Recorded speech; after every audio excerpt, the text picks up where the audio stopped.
অতি চমৎকার উভয় শিল্পীর বন্দনা প্রার্থনা শেষে কর্তাপক্ষ থেকে দুটি চমৎকার পালা আমাদের মাঝে বন্টন করা হয়েছে।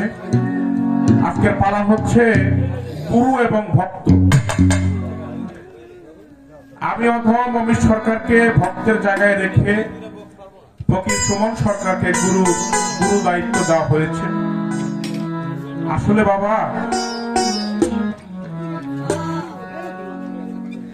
সুমন ভাই পালায় তো এখনো ঢুকি নাই, তো ভাই খাওয়াটাই সাজে। পালায় ঢুকবার পরে তো আর ভাই খাওয়ার কায়দা নাই। আবার তো ভাই কই আগে এটা কেন সুমন ভাই ব্যাপারটা আমি জানি না, বুঝি না, কিন্তু বাস্তবিক অর্থে বাবা আমি কিন্তু এখনো শিষ্য হইতে পারি নাই। কারণ একটা শিষ্য হওয়ার জন্য কতগুলো কর্ম করে তারপরে ভক্তের জায়গায় পৌঁছাইতে হয়। ওই কর্ম না করা পর্যন্ত সে ভক্তের জায়গাটা গ্রহণ করতে পারে না, ভক্তের জায়গাটা সে নিতে পারে না। কিন্তু আমার উপরে ভক্ত আজকে চাপিয়ে দেওয়া হয়েছে। আমি চেষ্টা করব, জানি না মনের মতো হবে কিনা, চেষ্টা করব আর কি আপনাদের মনের আশা আকাঙ্ক্ষাকে পূরণ করার জন্য। সুমন ভাই অনেক জ্ঞানী লোক, জ্ঞানী শিল্পী।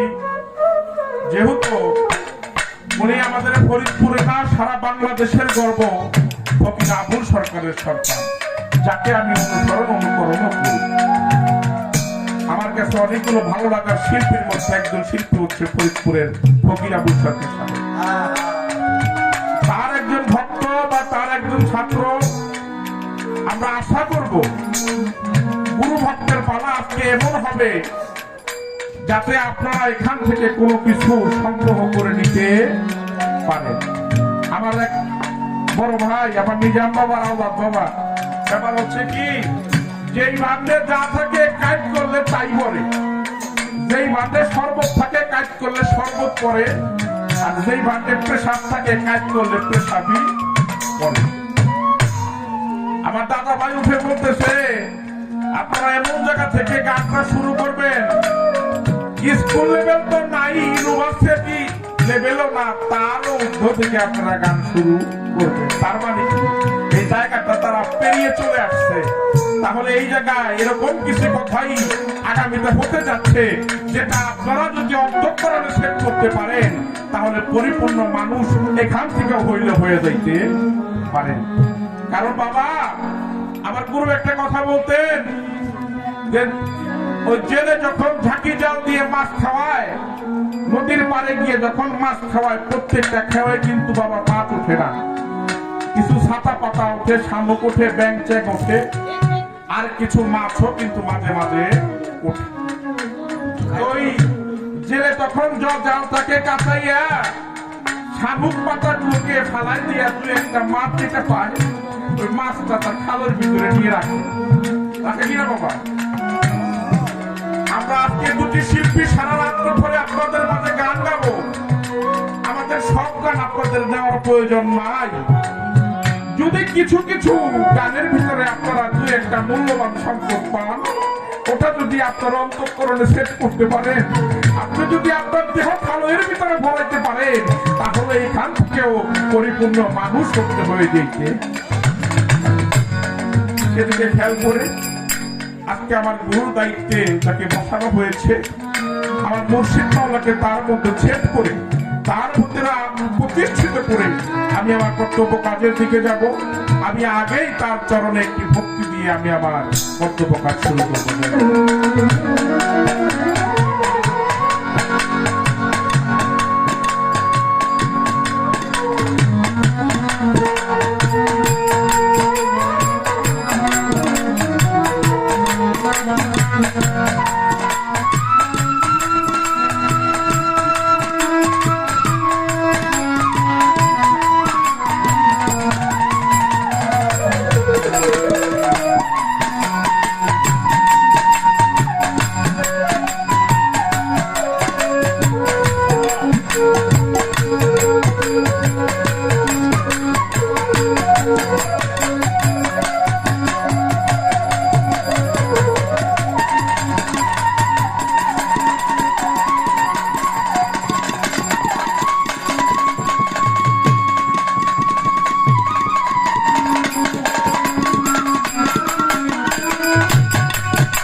যদি আপনার অন্তঃকরণে ছেদ করতে না পারেন তাহলে ভক্ত দাবি করে লাভ নাই। আপনি যেখানেই যান, যার সাথে আপনি গুরু শিষ্য পালা করেন না কেন, আপনার বুঝতে হবে আপনার মুর্শিদই ওইখানে তখন বসা। এই ভাব ধরে আপনি পালা গান না গান, তাহলে বাউল গান গাওয়ার আর শোনার কোনো প্রয়োজন। কারণ এটাকে বলা হয়েছে ধর্মীয় সঙ্গীত। ধর্মের কথা সঙ্গীতের মাঝে আলোচনা করা হয় বলেই একে বলা হয়েছে ধর্মীয় সঙ্গীত। কিছু ধর্মীয় কথাবার্তা আমরা বলবো, দোয়া চাই, দোয়া চাই, আশীর্বাদ চাই। আমি আমার ভক্ত পদ থেকে একটি গান আগে রাখি গুরুর কাছে, তারপরে আমি একটি দরবারি গান গিয়ে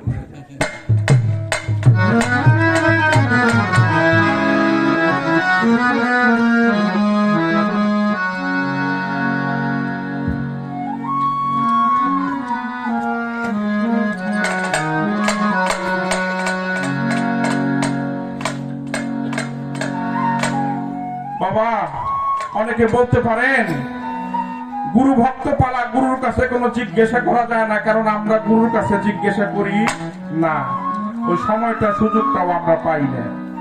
ও বাবা, আজকে গুরু শিষ্য পালা দেয় নাই, গুরু ভক্ত পালা দিয়েছে। কিছু জিজ্ঞাসা আমার এজন্যই করতে হবে।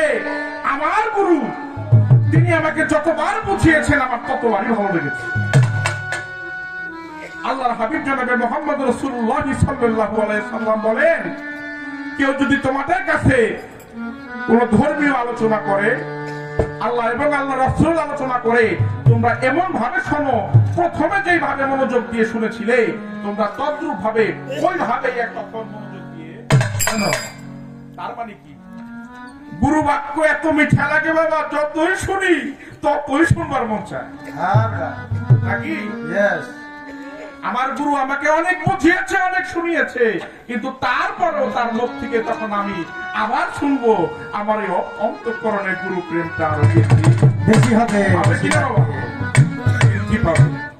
এরপরে আরেকটা বিষয় আছে, এই জায়গায় যারা মানুষ আছে সবাই কিন্তু গুরু ধরা মানুষ না, গুরু ধরা মানুষ না। গুরু ধরা মানুষ না বলেই আজকে আমার দয়ালের কাছে আমি আবার জানবো, আর আপনাদের 5 জনের তরিকত সম্পর্কে জানতে সহযোগিতা করব, যাতে আপনারা আমার গুরুর মুখের পবিত্র বাণী শুনে দয়াল প্রেমে উদ্বুদ্ধ হয়ে নিজ নিজ মুর্শিদের কদমে আপনাদের মস্তকটা অবনত করতে। আমি আমার গুরুর কাছে একটি গান গাই, এরপরে বাকি কার্যক্রম।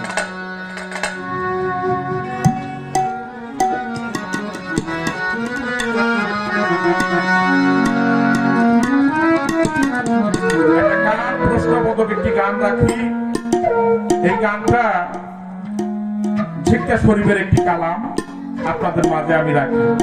গানটা শুনে আপনারা বিচার করবেন কোন জায়গা থেকে গানটা ধরছি। আশা করি আমার গুরু সেখান থেকে আমাদেরকে বোঝাবেন।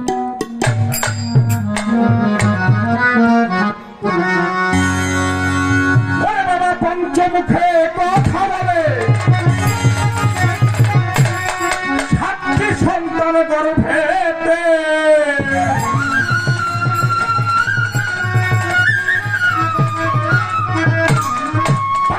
পঞ্চমুখে কথা বলে, সাতটি সন্তান গর্ভেতে, 3 পেয়ে 1 মানুষ এলো জগতে জগতে, পাঠানরে 3 পেয়ে 1 মানুষ এলো জগতে।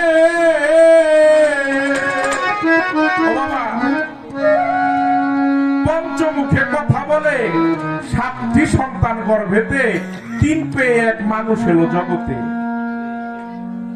এমন একটা মানুষ নাকি এসেছে যার 5টা মুখ, সন্তান 7টি সন্তান গর্ভে নিয়ে এসেছে এবং তার 3টা পাও নিয়ে দুনিয়াতে এসেছে।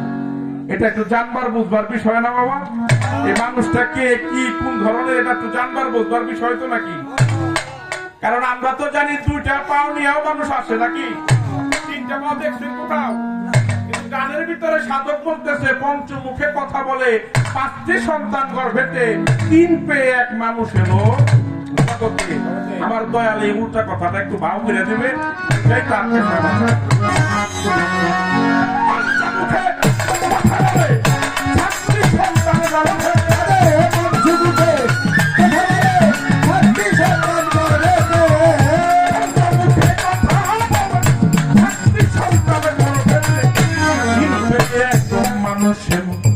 জগতে জগতে 3 পেয়ে এক মানুষের জগতে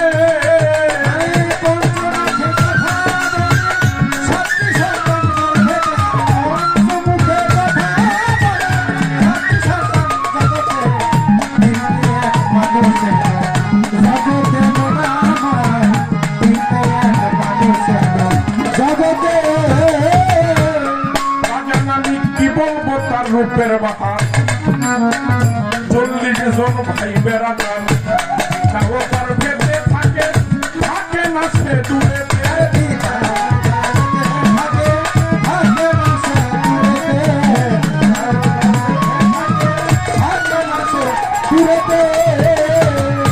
ওরে আমি কি বলবো তার রূপের বাহার 40 জন ভাই বেড়াতাম তাও তার ভেবে থাকে থাকে না সে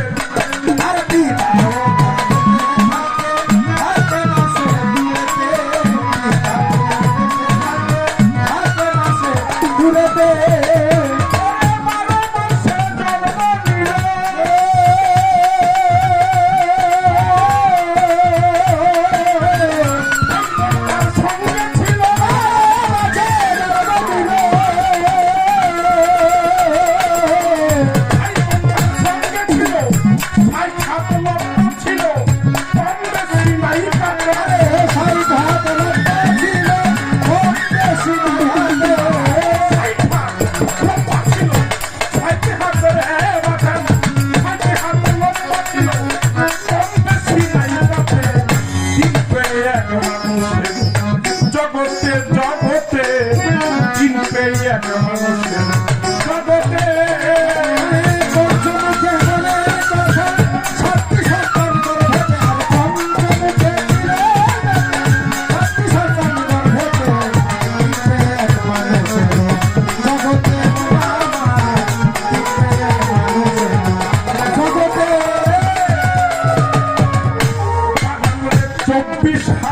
আরো লাখে হায়াত তাহার লেখে 18,000 মন লাগে লাগে তাহার আহারে 18,000 মন লাগে লাগে তাহারে 18,000 মন লাগে লাগে তার আহারে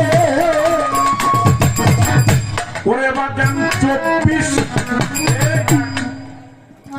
গানের কথার ভিতরে আসছে 24,000 আরো লাখে হায়াত তাহার লেখে 18,000 মন লাগে লাগে তাহার আহারে 24,000 আরো লাখে একটা মানুষের হায়াত হয় কত বাবা সর্বোচ্চ এখন গড়াই বোধ 70 সম্ভবত নাকি কিন্তু এখানে বলা হয়েছে 24,000 আরো লাখে হায়াত তাহার লেখে 18,000 মন লাগে লাগে তাহার আহারে বাবা এই পৃথিবীর ভিতরে সবচেয়ে বেশি খাবার খায় হচ্ছে তিমি মাছ শুনছেন একটা তিমি মাছেরও তো 18,000 মন লাগে এরকম কোন মানুষ হইলো যার 18,000 মন লাগে দয়া করে গুরু আমাদেরকে বুঝাবেন পঞ্চমুখে কথা বলে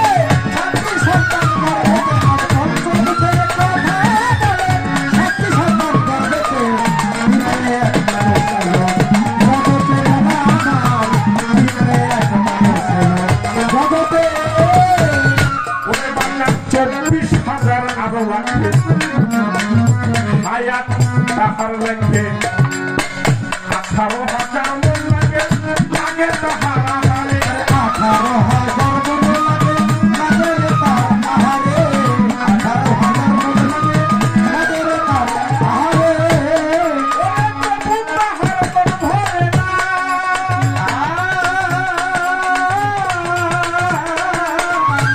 কি হলো যন্ত্রণা বাবু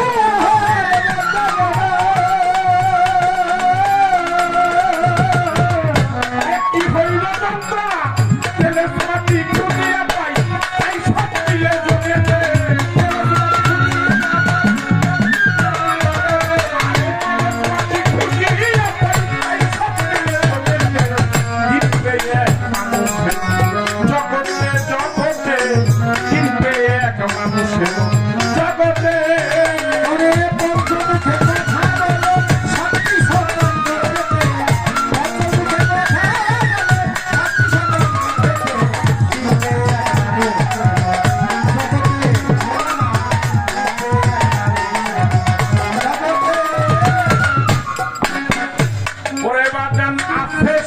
প্রত্যেকের ঘরে ঘরে আরে আছে শুনি প্রত্যেকের ঘরে ঘরে কেউ না তারে চিনতে পারে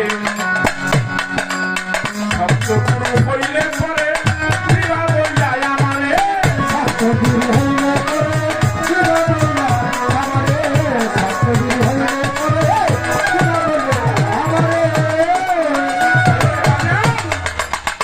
ওই মানুষটাই আছে শুনি প্রত্যেকের ঘরে ঘরে কেউ না তারে চিনতে পারে সত্যগুরু না চিনাইলে চিনিব কেমন করে সত্যগুরু না চিনলে কেমন করে সত্যগুরু না চিনলে কি করে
আছে শুনি প্রত্যেকের ঘরে ঘরে কেউ না তারে চিনতে পারে সত্যগুরু না চিনাইলে চিনিব কেমন করে সত্যগুরু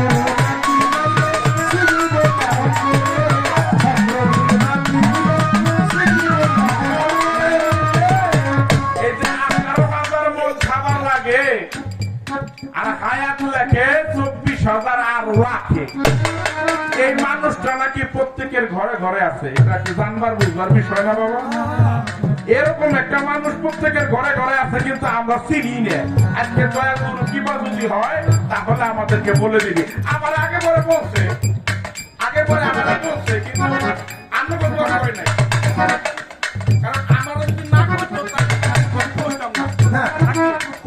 আমারে আগে পরে বলছে আপনাদের সবাই নিয়ে আমারে আবার বুঝাইল মজা আলাদা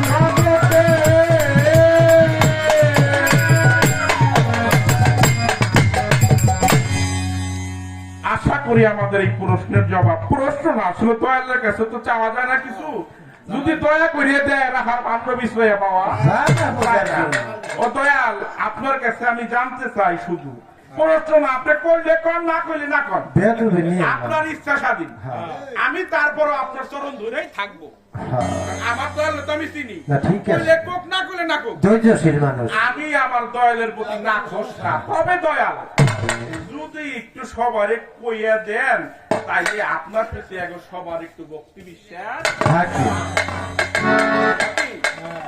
এই জন্য আমার জন্য না কারণ আপনি আমার বাড়িতে গেলেও বুঝাইবেন এই জায়গায় বুঝাইবেন দরবারেও বুঝাইবেন প্রত্যেক হাইলে হাইলে কদমে কদমে আমার দয়াল আমারে বুঝায় আমার দয়াল তিনি নাকি কিন্তু আমার বুঝানোর কথা কই না এই সোহান ভাইরে একটু বুঝাই না ঠিক আছে আপনি হারে কে আপনি কি বুঝান আমাকে একটু বুঝান আমি আরেকটি গান আমার দয়ালের চরণে রাখি তারপরে আমার দয়ালের মুখের পবিত্র কালাম আমরা শুনবো দেখছেন নি আপনি আর আমি এক গুরু যে বুঝাইয়া দিয়ে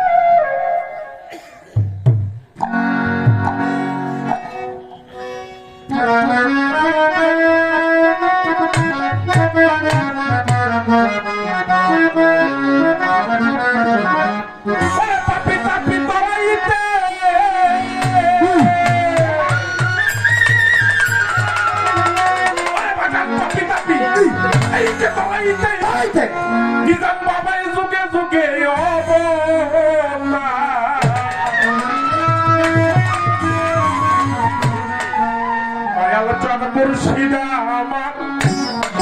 আমার উপায় কি আর হবে গো দয়াল চাঁদ বান্ধব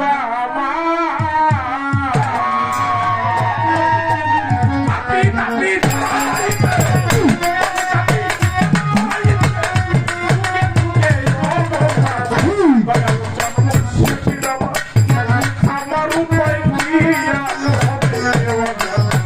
দয়াল চাঁদ বান্ধব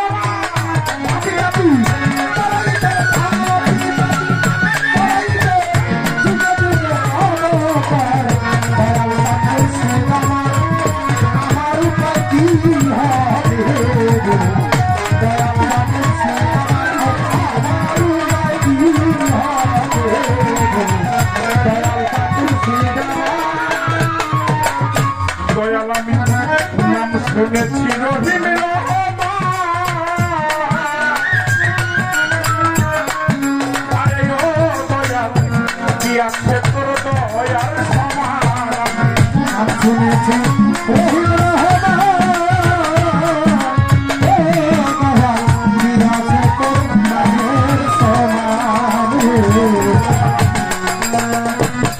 আমি নাম শুনেছি তুমি নাকি রহিম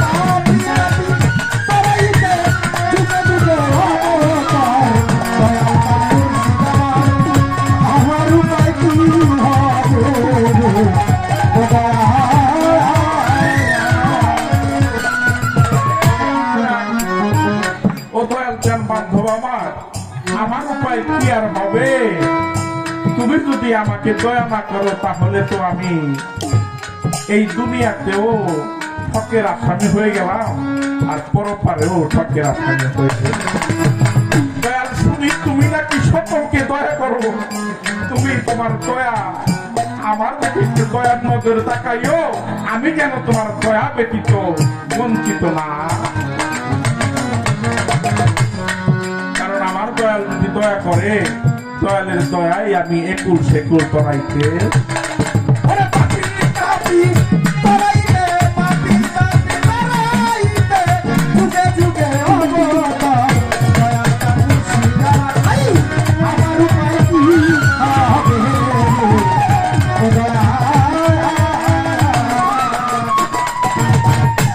দয়াল রে জীবের ভাগে আছি রে আমি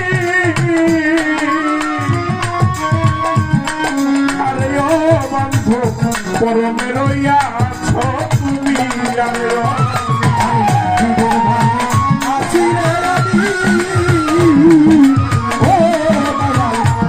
পরমের আছো তুমি জীবের ভাগে আছি রে আমি আরে ও দয়া পরমের ইয়া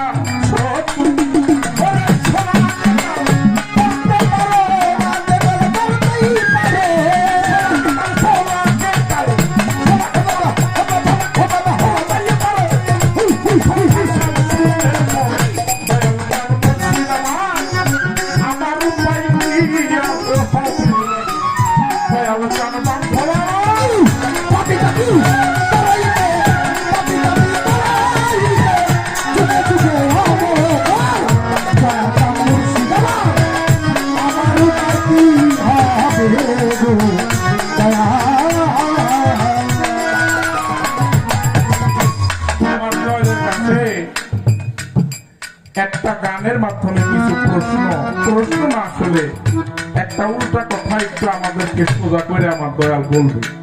এটা বাবা একটু এলোমেলো আপনাদের কাছে লাগতে পারে, কিন্তু বিষয়টা কি এরকম হচ্ছে, চুল বাবা যত বড়ই হোক যদি ডকমকে নাপিতের কাছে যায় তাহলে নাপিত খালি পৌঁছাইতে দিতে দেরি আছে, চুল সমান হইতে দেরি।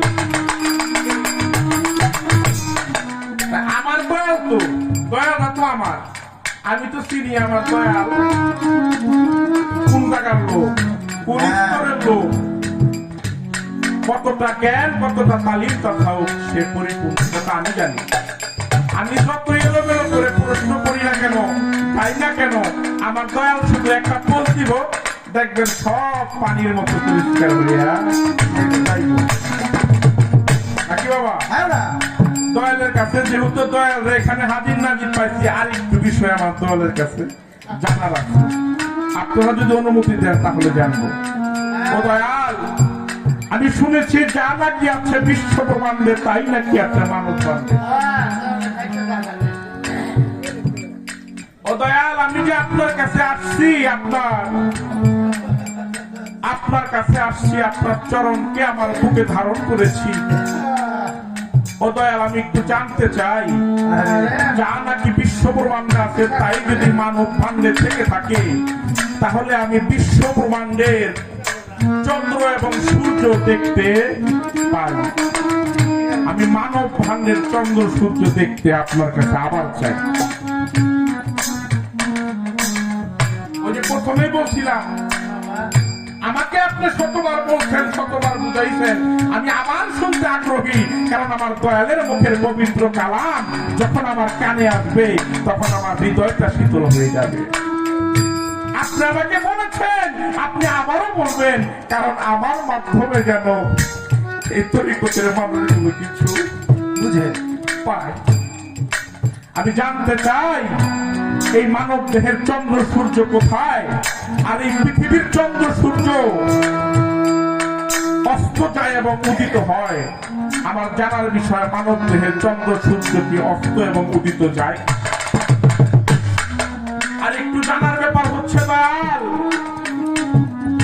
পৃথিবীর চন্দ্র সূর্যের গায়ে গ্রহণ লাগে, আপনি দয়া করে বলবেন মানব দেহের চন্দ্র সূর্যের ভিতরে গ্রহণ লাগে কিনা। পৃথিবীর চন্দ্র সূর্যের গ্রহণ লাগলে তার নির্দিষ্ট একটি সময় থাকে, দয়া করে বলবেন মানব দেহের চন্দ্র সূর্য গ্রহণ লাগে কোন সময়, কত তারিখে। আর এই মানব দেহের চন্দ্র সূর্য যদি গ্রহণ লাগে তাহলে ওই সুরতটা কোন সুরত?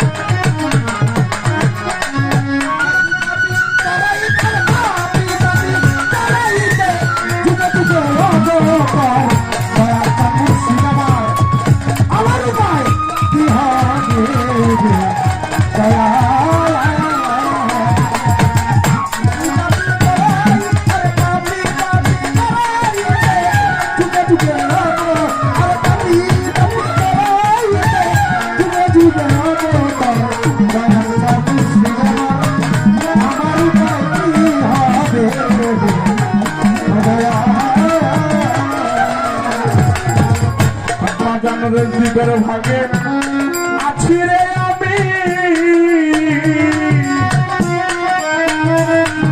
আরে ও দয়াল পরমের তুমি, আরে ও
জাতি ছিল তোমার গপুজি বান্ধবা কিছু তো হইল মারুচি আরে ও দয়া যাহা ছিল